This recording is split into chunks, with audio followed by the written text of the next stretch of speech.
Hi, this is the second part of the medical side and so forth. Okay, now what was I saying? That's right. I paid my taxes. I started work when I was 15. So the way I see it is, I paid so much money in tax. I really did. And I worked up to just a few years ago. Okay. So I paid so much money in tax. I paid so much money into the what is called Medicare. I think it's called Medicaid in America, but in Medicare in Australia. And I didn't use the doctors for so many years under the public system.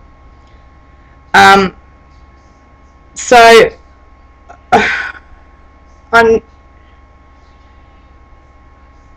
I'm grateful that we have a Medicare there. I'm saddened by the fact that the waiting lists are so long.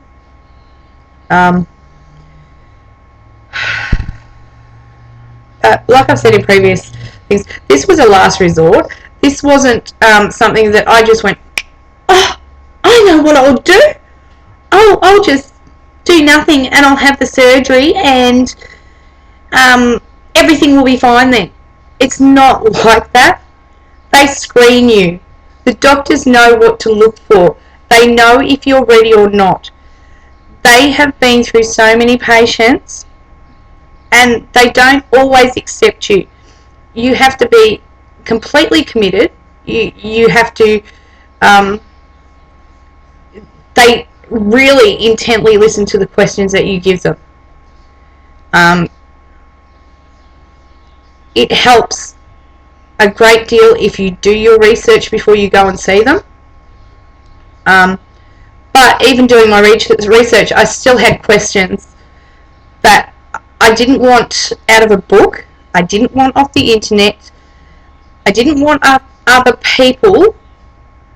I needed to hear the answers to these questions that I'd already done the research about from the doctors themselves, or from the dietitian.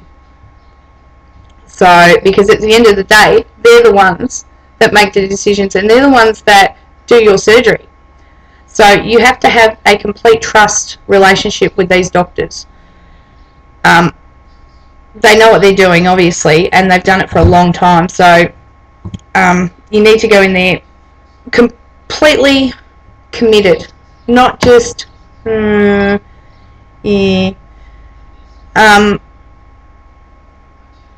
So not everyone gets on the public waiting list. Some people do get declined for the surgery until they're in a better mental state for it. But like I've said, I am so ready for this. And you need to have tried everything you possibly could in the past to lose weight on a permanent basis. And I'd done that for so many years. I'd done that. So,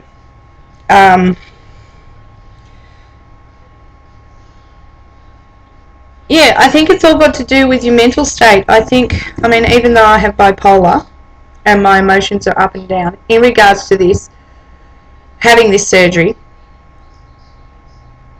you know, I'd rather take the risk of having this surgery than taking a risk of not being here for my children in 5-10 years time.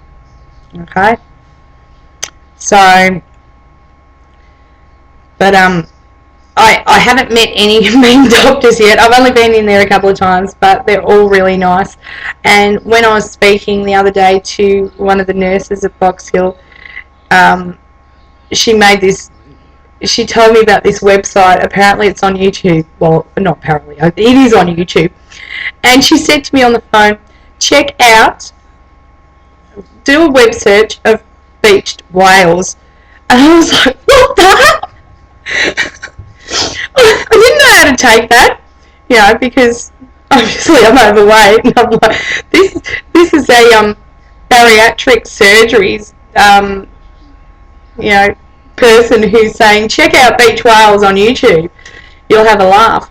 Anyway, I did a search, and there's all these cartoons of beach whales. It's quite funny, actually. So she's actually got a sense of humour like mine. So it's glad to know I'm not the only one. So if you're looking at me and you're checking this out, hi, push me in sooner. Alright, I've got to try because I really don't want to wait till July.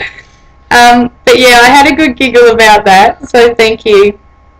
I appreciate it. But anyway, and I would hope anyone who speaks to would accept her sense of humour, because it is quite funny. She's just lovely. They're all lovely there. And, you know, if you need to have a talk or whatever, even though as busy as they may be, they'll you know, I've rung there a few times, and they've just been fantastic, you know. But any information you need, they'll give it to you, and stuff like that, you know. And I know they're not there to cheer you up if you're having a down moment, because you're so because I get anxious about waiting, but they're always so positive, and you get off the phone feeling really happy and much better.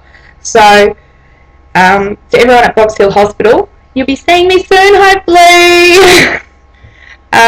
You're all fantastic there. So anyway, so that's how I got onto the waiting list. That was my point of the story, and I waffled on a bit there, and I'm really sorry. But I just think there needs to be more government assistance.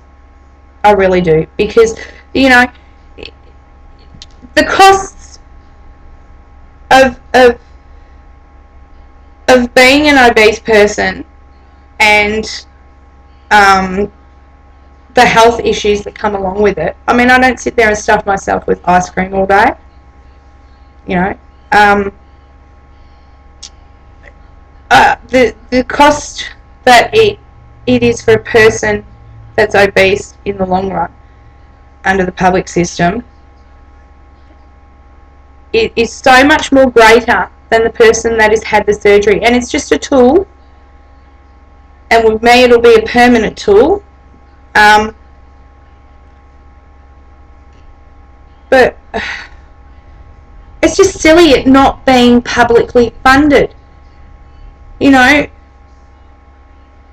most people pay their huge amount of Medicare fees every year to governments, and they don't use the doctors. So perhaps we need a point system where you get a certain amount of points where you can see doctors during the year, and then you pay a percentage out of your pocket. Perhaps that might work better. That's just an idea. So, you know, I'm no Einstein, but it just makes more sense than people that are paying these huge amounts of Medicare fees and not using the medical system. I very rarely go to the doctors. So, but anyway, I better go. Thanks for listening, and I'll talk to you soon. If you have any questions about the doctors down in Box Hill or anything, feel free to email me, and I will see what I can find out. Okay? Bye!